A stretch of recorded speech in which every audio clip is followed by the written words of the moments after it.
evening and welcome to the evening news for today, Friday, September 15, 2023. I am Jemima Holmes. Thank you for tuning in. Now let's take a look at some of the lead stories tonight. Guyana will continue to champion international law in peaceful resolution of border controversy, says President Ali. Government backs GRA's no objection of disputed US $214 million cost oil claim, says JAGDEO. Teachers get grants of $4,000 and $5,500 per child to prepare classrooms for learning. Dorm father recounts efforts to save girls from burning building as COI hearings begin, and Health Ministry procures mammogram machines to boost breast cancer screening. Now for the news in detail. President Dr. Irfaan Ali has reiterated Guyana's commitment to pursuing a peaceful resolution of the ongoing border controversy with Venezuela through the International Court of Justice, where the case is currently pending. Vanu Manikchand reports. President Dr. Irfaan Ali gave this assurance during an address to the Permanent Council of the Organization of American States protocolary meeting in Washington, D.C. on Friday morning. Despite enduring acts of aggression that threatened its territorial integrity and intimidated investments that stunted the country's growth and development, the head of state noted that Guyana is committed to peaceful resolution of this matter at the International Court of Justice. We'll continue to champion the cause of international law as we seek a lasting, peaceful resolution to a territorial claim, one that was resurrected on the brink of our independence after decades of acceptance. Venezuela is laying claims to more than two-thirds of Guyana's landmass, which is in the Essequibo, and a portion of its exclusive economic zone, in which almost 11 billion barrels of oil have been discovered over the past 8 years, and oil production activities are ongoing. In 2018, Guyana moved to the World Court after exhausting all means of negotiation with Venezuela and the failed good offices process between the two South American neighbors. Guyana is seeking a final and binding ruling on the October 3, 1899 arbitral award to settle the long-standing border controversy. Having rejected both of Venezuela's preliminary objections, the ICJ has set April 8, 2024 as the time limit for the filing of a counter-memorial by Venezuela. During his OAS address, President Ali pointed out that accepting established borders has been a long-standing practice in this hemisphere. Accepting established borders has been the tradition in our hemisphere, a tradition that has shielded our nations from conflicts, paving the way for peace, cooperation, and development. Guyana stands firm in its belief that peaceful settlement of disputes is not merely an option, but a duty and a cornerstone principle of the OAS Charter. Reporting for the Evening News, Vanu Manikchand. Vice President Dr. JAGDEO has declared that government is supporting the Guyana Revenue Authority's no objection to the disputed US $214 million cost oil claim by United States oil major ExxonMobil. Here is Vanu Manikchand again with the details. In 2019, British firm IHS Markit did an audit of ExxonMobil's cost oil expenses racked up between 1999 and 2017 from its operations in Guyana and flagged some US $214.4 million as disputed cost oil claims. Following an audit on the cost oil expenses, the Guyana Revenue Authority supported the US $214 million disputed sum. However, the Ministry of Natural Resources had reportedly engaged the U.S. oil company and reduced this figure to US $11 million and then subsequently to US $3 million. But Vice President Dr. JAGDEO on Thursday insisted that GRA has total oversight on the audit and should have the final say at a technical level. The ministry directly engaged in a discussion with ExxonMobil on the $214 million after the GRA had said this was the end of the matter. My position still stands. I will go with what the GRA has. I said to Stacia, you will deal with it directly, not the ministry any longer. Nothing. I want to make sure that the GRA deals with this matter. I'm very, very disappointed because that was a ministry position when all along we said that we must be guided by the technical people. In a statement on Thursday evening, Natural Resources Minister Vikram Bharat endorsed that GRA is the competent authority to lead all audits for expenses incurred by ExxonMobil and other oil companies. He also said they stand by GRA's no objection to the US $240 million in disputed costs. Minister Bharat explained that the ministry's petroleum unit, which is assisting in the audit process, had engaged in an unauthorized examination of documents submitted by Exxon. The statements say, quote, both the Vice President and Minister Bharat were under the impression that the information submitted to them on subsequent reductions emanated from the GRA, which is not the case. The minister wishes to state emphatically that upon learning of this development, corrective action was taken immediately and staff was instructed to cease such engagements and deliberations. End quote. Nevertheless, during Thursday's press conference, JAGDEO noted that the ministry should not have even engaged Exxon on this matter and that any disagreement would be dealt with accordingly. And if the GRA says we're getting it down to 11 or 3, that's what we'll go with. If it is say 214, that's what we will stick with, and then we close the audit, and then everything thereafter goes to arbitration. We have a disagreement. Reporting for the Evening News, Fanu Manakchand. The government has commenced the distribution of grants to schools so as to allow teachers to prepare and maintain their classrooms as they see fit by purchasing the janitorial, office, and field supplies that they require. Education Minister Priya Manikchand has announced that these grants would see teachers on the coastland being given $4,000 per child and those in the hinterland being given $5,500 per child. Here's what she had to say. Over the years, teachers have complained to us bitterly over many years that they have always had to spend their own resources to get classrooms ready, whether it was using it for cardboard and making aids on the wall, or chalk, or buying bleach and toilet paper. And parents have also complained to us that they were being asked repeatedly to provide goods and other items to the classroom for their children's learning. In addition to giving the cash grant to parents and teachers who are parents, and in addition to trying to make classrooms smaller and getting teachers trained, we are very, very happy to announce that we're beginning the school's cash grant. What we know over the years is that some regions gave a grant to schools, where the schools were allowed to go and buy whatever they thought they needed with the grant. And some regions bought in bulk for their various schools. So they would buy boxes and boxes of chalk or bales of toilet paper and share that out. Two things happened with that kind of distribution. One, teachers complained that they got things that they didn't need. So we already had toilet paper, we got more toilet paper. So it wasn't unique to the classroom and that classroom's needs. And then two, because of the procurement processes that have to be engaged when we're buying in bulk, any government agency, these goods took really, really long to get into classrooms. So we had various consultations with teachers and parents, and they said they would prefer to be able to dictate for themselves what they buy in their own classrooms, and that grants would be the thing that they would better appreciate. And so, as you know, we went to the National Assembly in August, and we asked for money to be able to do that.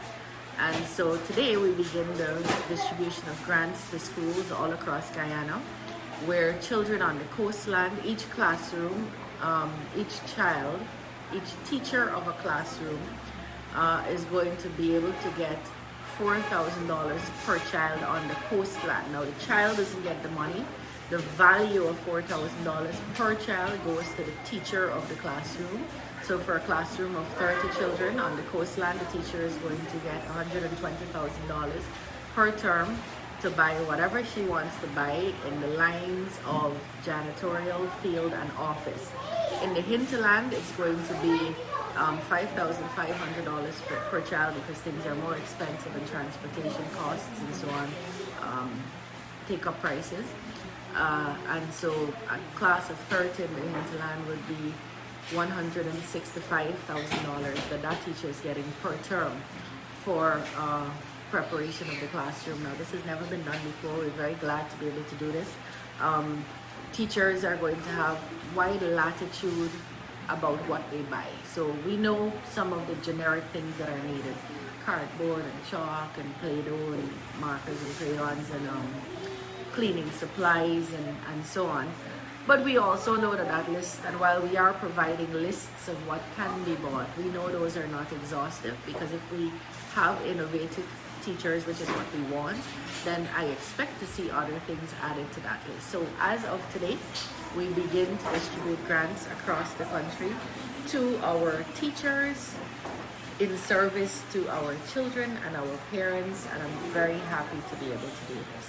As the Commission of Inquiry today opened public hearings into the May 21 tragedy at the Madea Secondary School dormitory that claimed the lives of 20 young persons, the dorm's father took the witness stand to recount what had transpired on that dreadful night. As we hear in this Rupesina Ryan report, the dorm father recalls his efforts in trying to save the students, including his own children, as well as the response from the Guyana Fire Service, which he noted had run out of water in no time. Under the guidance of Counsel to the Commission Keoma Griffith, the dorm father walked through the events leading up to and after the fire. On the night of May 21st, after he was alerted of the fire, the man rushed over to the girls' dormitory, where he broke open a door and several girls were saved. He also pulled some from the structure who were already laying on the ground. The dorm father also recounted that he kept searching for his son as the building burned. His son, Adonijah Jerome, is among the 20 children who perished in the blaze. I got really worried and I ran down to the middle of the building where the double door is, and I stamped on the door twice and the door flew open. After the door went flying open, I ran in with the fire extinguisher and tried to get between the smoke with the fire extinguisher, spraying the fire extinguisher, but at that time it was useless. Could you tell us about how many students were able to exit from that middle door? Like about 10 to 15 girls. 10 to 15 girls. The dorm father said he got the keys from the dorm mother when she came out of the building and opened another door. He managed to rescue his 10-year-old daughter, but could not find his son. When I pushed the door and the door opened, I fell to the ground. And when I fell to the ground, some of the girls trampled on me to get out of the building. I heard my daughter, and she was crawling out of her mom room, and I hold her by her hands and I pulled her, and I pulled her out. I was listening for my son's voice, or if I'm going to hear anything, and at that point there was no sound or anything from my son.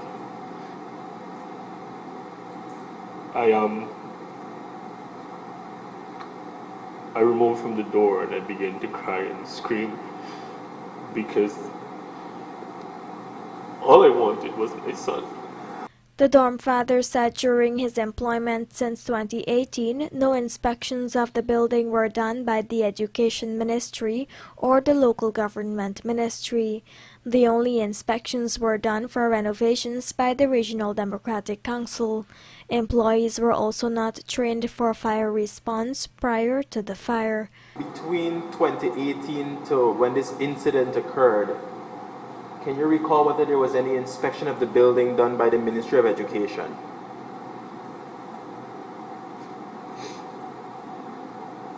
Not really. Can you say if any inspection was done by the Ministry of Local Government and Regional Development? No. He noted that grills were placed on the dorms to prevent girls from escaping. There is no 24-hour water service or water bodies in the event of a fire. In fact, he said when the Guyana Fire Service had arrived, the water in their tanks were exhausted within 5 minutes, and residents had to form bucket brigades in an attempt to douse the flames. Rupa Sinarayan, The Evening News. As October Breast Cancer Awareness Month approaches, Health Minister Dr. Frank Anthony has disclosed that 3 hospitals across the country will soon benefit from the receipt of new mammogram machines to increase screening opportunities for Guyanese countrywide. Pooja Rambaran has the details. Health Minister Dr. Frank Anthony made this remark during the launch of Pinktober 2023, a collaborative initiative between the Health Ministry and Guyana Telephone and Telegraph Limited (GT&T) to foster awareness and education around cancer. Currently, the Georgetown Public Hospital Corporation (GPHC) holds the only public mammogram machine in the country, recording about 1,300 mammograms last year. We recognize that's not enough because we need to have these machines strategically placed so that people can have access. So we have a partnership that we've been working on over the last year or so with the International Atomic Energy Agency. They're the people who look at radiation across the world, and they also, in some cases, they're able to give equipment to countries. So we have this partnership with them. They have promised us to give us 3 mammogram machines. Patients will soon be able to get screened with these new machines at the New Amsterdam Hospital, Linden Hospital, and West Demerara Regional Hospital, free of cost. In another initiative to boost healthcare provision within the country, Dr. Anthony also relayed that GPHC is set to commence telepathology services by the end of this year. Despite the improvement in receiving biopsy results now in 12 days, as opposed to 3 months as earlier, these pathology services intend to slash this wait time even further. Right now we are finishing off the infrastructure works at the hospital, and we have already purchased the equipment. So once that comes in, we'll set it up. And we have sent a number of persons to Mount Sinai for training. So they'll come back and they'll be working there. But when we do a biopsy, they'll prepare it, then they take a high-resolution image of the biopsy, and then we can then send that to any lab in the world.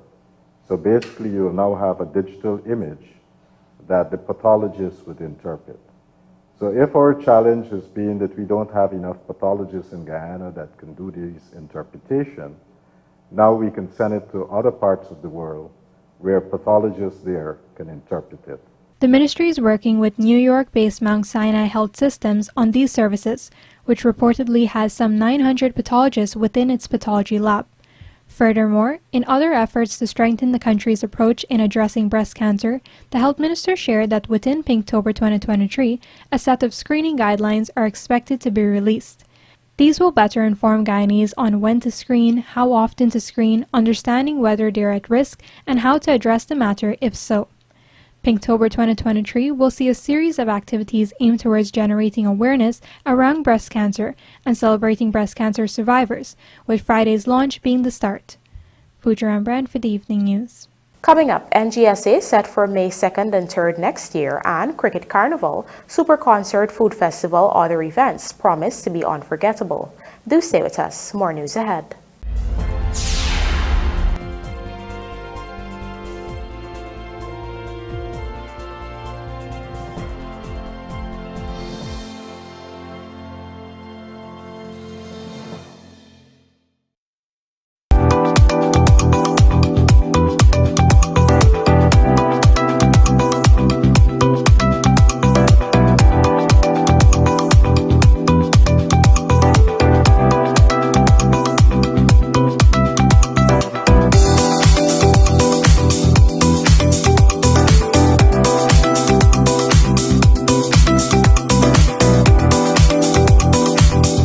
Come visit us on Waterloo Street.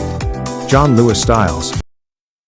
Superbet, your best bet. Did you know that you have a chance to win up to 15 million with sport betting? Simply place your bets at www.superbet.gy for your chance to be the next lucky millionaire. Must be 18 years and older.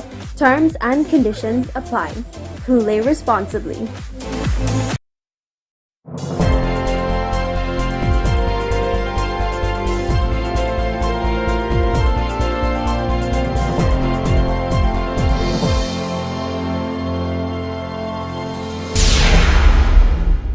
Welcome back. You're watching the Evening News. The National Grade 6 Assessment Examinations for 2024 will be written on May 2 and 3 in Guyana, while the results are expected to be released on or before July 10. Minister of Education Priya Manikchand made the announcement today, where she noted that 2 mock examinations will be conducted in January and March. The Grade 5 curriculum and eventually the consolidated version of the curriculum will serve as the foundation for the 2024 assessment. Students who have been impacted by the COVID-19 pandemic and were forced to miss school while in Grade 2 will be the ones to take the examinations next year. Some 15,273 students from the 11 educational districts wrote this year's NGSA on May 3 and 4. In other news, government pathologist Dr. NO-OBJECTION Singh has been hospitalized following a car crash along the Essequibo Coast, Region 2. 2 members of his staff have also been injured in the crash, which occurred along the West-Diren Public Road at around 17 hours 15 yesterday. Reports are that the driver had lost control of the car and it collided with a light pole. Dr. Singh and his staff members, Sharika Razak and Montague Allison, were traveling in motorcar PJJ 6267, being driven by Inspector of Police Alfred Madre. They were returning to Georgetown after conducting a post-mortem examination on the Essequibo Coast. According to reports, Inspector Madre said he lost control of the vehicle while negotiating a bend on the road, and that resulted in the crash. Dr. Singh, his staff members, and the police inspector suffered injuries. Fortunately, they were quickly assisted by concerned citizens and transported to the Sadi Public Hospital, where each was admitted in a conscious state. Subsequently, Dr. Singh was air-dashed to the city for further medical attention. The condition of each is listed as stable. Pooja Rambaran joins us now to report that the University of Guyana, in collaboration with Servier Amazonia, on Wednesday concluded their year-long training program in building geospatial capacity, thereby empowering 21 Guyanese with the skills to better tackle growing environmental challenges. Here are the details. The 12th training session saw the participation of professionals from the Hydrometeorological Service Hydromet, the Environmental Protection Agency EPA, the Guyana Defense Force GDF, the National Agricultural Research and Extension Institute NARI, Guyana Forestry Commission, Outsource Rocks, and UG. Servier Amazonia's user engagement lead Jose Fernandez congratulated the participants and noted that their new skills will aid them in better safeguarding Guyana against future environmental impacts. It's now up to you to apply the newfound knowledge for the benefits of your country, its population, and its natural resource. We believe that the skills you have gained will not only advance your professional journey, but also empower you to provide more accurate and timely information to your country's decision makers, strengthening your alert system and disaster prevention measures, and protect the critical mangrove ecosystem. Servier Amazonia is part of Servier Global, a joint development initiative of the National Aeronautics and Space Administration NASA and the United States Agency for International Development USAID. Their training aims to improve these countries' resilience to extreme weather events and strengthen their ecosystem protection by improving their use of geospatial tools to monitor hydrological events and map mangroves and other ecosystems in order to protect them. USAID Representative Stephen Fondries explained that as Guyana already faces flooding on an annual basis, unprecedented weather events due to climate change can only increase its prevalence. Geospatial technologies are an important interdisciplinary set of tools that will enable us to acquire planet reference data and use it in analysis, modeling, situations, simulations, and visualizations. Over the past year, you have participated in this program to enhance your knowledge, skills and practice in using remote sensing tools. And it's my hope that armed with these skills, you're now well posed to develop data products and services to help anticipate, address, and respond to flooding risks, as well as to support conservation of mangrove forests across the country. Last year, Surveyor Amazonia with NARI and UG launched the monitoring and evaluation of mangroves in an effort to map the extent and structure of mangrove forests along the coast of Guyana to aid farmers in low-lying coastal regions in protecting them. Meanwhile, during the closing ceremony, 2 participants also proposed projects and highlighted the skills they learned during their training period. These include learning about high-resolution satellite imagery using Google Earth Engine, mangrove and flood monitoring, satellite image classification, working with spectral indices and synthetic aperture radar, and drone flight and drone image processing. Pooja Rembrandt for the Evening News. Contracts to the tune of $182 million were yesterday signed to advance Phase 2 of rehabilitative works on a number of roads in All Boys Town and Castello Housing Scheme, West La Penitence, Georgetown. Details in this Lawanda McAllister report. Minister within the Ministry of Public Works, Deodat Indar, along with his permanent secretary, Valaidam Prasad, facilitated the signing of 16 contracts to build 8 streets and 8 bridges in the All Boys Town Castello Housing Scheme area.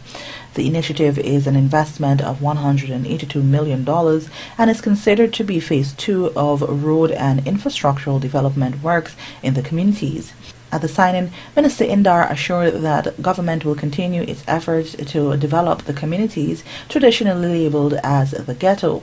Some of the contracts were awarded to residents of the communities who expressed gratitude for being involved. I feel great about today because today is Phase 2, and the first one that we did was Phase 1, and I've completed my bridge in 5 days, and it was good. So how do you feel about getting a second contract?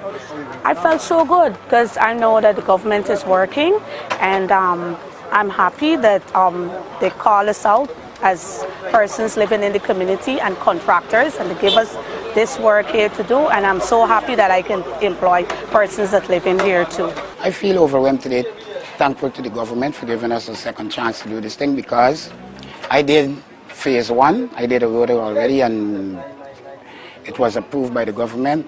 The government gave me a chance to be a contractor for do roads and those things, and it was satisfactory to them, and they gave me a second chance to do a Phase 2, do another road. And I'm very much pleased and happy towards them. Phase 1 of this project saw the completion of 1.8 kilometers of road works, including the now revamped Independence Boulevard. Approximately $140 million was expended to build the 8 streets and 4 connecting bridges as part of this phase. Reporting for the Evening News, Lawanda McAllister. Cricket Carnival is back and promises to be even more exciting than last year's, with an even more enticing regional food festival, a more swinging steel pan competition, more energetic concerts, and an even grander road parade. Kamesi Slow reports that there is an activity for everyone in the Cricket Carnival calendar of events. The Cricket Carnival calendar of events has already begun, kicking off with the Chutney concert at the Lenore Stadium on last Friday. This was followed by the electrifying One Guyana concert, a boat cruise, and of course, the riveting CPL matches at the Guyana National Stadium. On Friday, the Regional Food Festival began along Main Street, Georgetown, and this will last until September 17th. There are lots more events in the lineup, catering to the entertainment needs of almost everyone.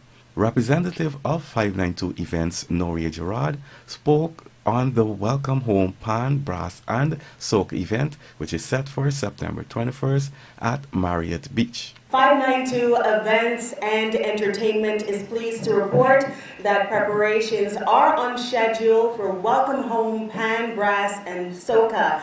The event, which is being organized by 592 Events and Entertainment in partnership with Republic Bank and Caribbean Airlines, will serve as the official kickstart to the very exciting and very packed Cricket Carnival weekend. Of course, we are inviting steel pan enthusiasts, lovers of brass, and socaaholics to join us on the Kingston Beach next Thursday, that's September 21, for an electrifying night of premium entertainment. Our lineup of performers include the Kun Jazz Steel Band, Pangru Steel Band, the Guyana Police Force Steel Band, the Guyana Defense Force Steel Band, the Anson McCall Parkside Steel Orchestra, and traveling all the way from Trinidad and Tobago, Aidan Hagley and the Insomniacs Band, and Duvon Stewart, who is a sensational soloist. Meanwhile, Hits and Jams Entertainment, Decoded, and 592 Heritage Band, in showcasing their colorful costumes, encourage patrons to sign up early to book costumes for the road parade slated for September 21st. Fariel Selman, one of the organizers, spoke about the massive super concert planned for September 23rd, featuring artists like Kess, Marshall Montano, Sean Paul, and Shensia. The super concert to us is more than just a music show. Our aim is to make it a celebration of unity and diversity by using world-class entertainment. The concert is slated for September 23rd, 2023 at Guyana National Stadium. And we have an incredible lineup of international and local music powerhouses. We have the likes of the King of Soca, Marshall Montano, Sean Paul, and Shensia, who has been chart toppers for the past few years. And of course, we have Mr. Popularity himself, Kes the Band. We also have two local powerhouses, which is Adrian Dutchin and Nikita, that will be joining that cast. Other exciting activities including a horse racing competition, a golf festival, and a regatta. I am Kamisi Slow reporting for the evening news. And now for a look at the bridge reports. The Demerara Harbour Bridge is scheduled to be closed on Saturday, September 16th at 500 hours for a period of 1.5 hours. Meanwhile, the Berbice River Bridge is scheduled to be closed on Saturday, September 16th at 1700 hours for a period of 1.5 hours. Moti and Nandu enjoying CPL atmosphere. Amazon Warriors interact with fans at ExxonMobil events. And CPL GAW ready to bounce back against TKR after first defeat. Details of these stories in the Sportcast, sponsored by MacCorp, coming up on the other side of the break.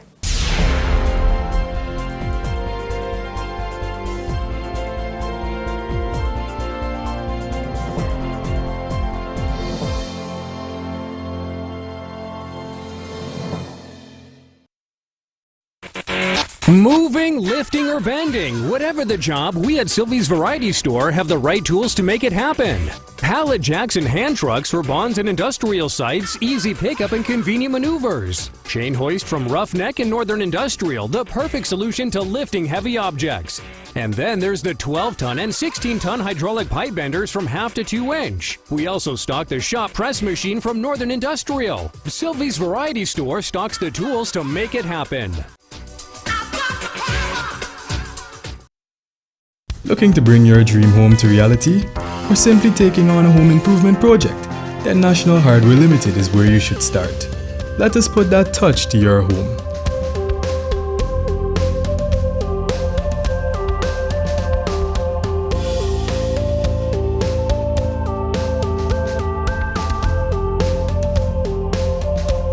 Choose from over 1,000 Berger Paint original hues for any surface.